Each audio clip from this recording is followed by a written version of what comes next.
Glenn from North Ogden has a question on the balanced budget amendment. Glenn, you're on the line with Senator Lee. Thank you, Senator. Hello, Glenn. Question. A while ago, as I understand, and you'll have to correct me, but a while ago I understand that you voted or supported the balanced budget amendment through a constitutional convention.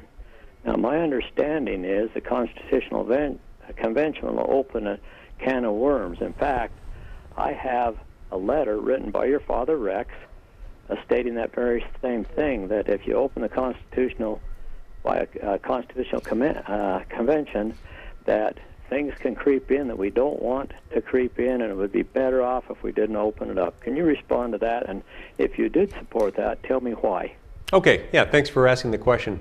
First of all, Glenn, I share your concern with the Constitutional Convention.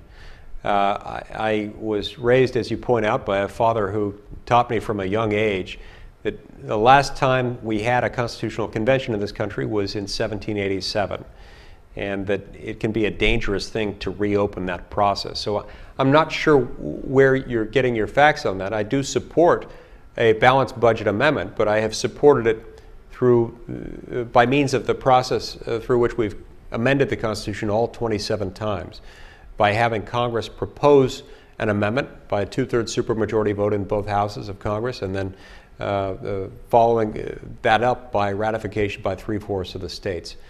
I have always expressed grave reservations with the idea of holding a constitutional convention.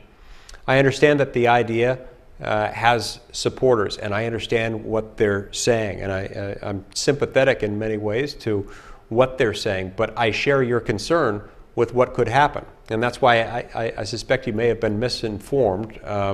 I know you have been misinformed if what you're saying is that I have openly argued in favor of having a constitutional convention. I do think that's dangerous. In fact, it's interesting. Recently, Glenn, my wife and I were looking through some old papers, and she found a high school newspaper from where I went to high school. I went to Timpview High School. I graduated in 1989.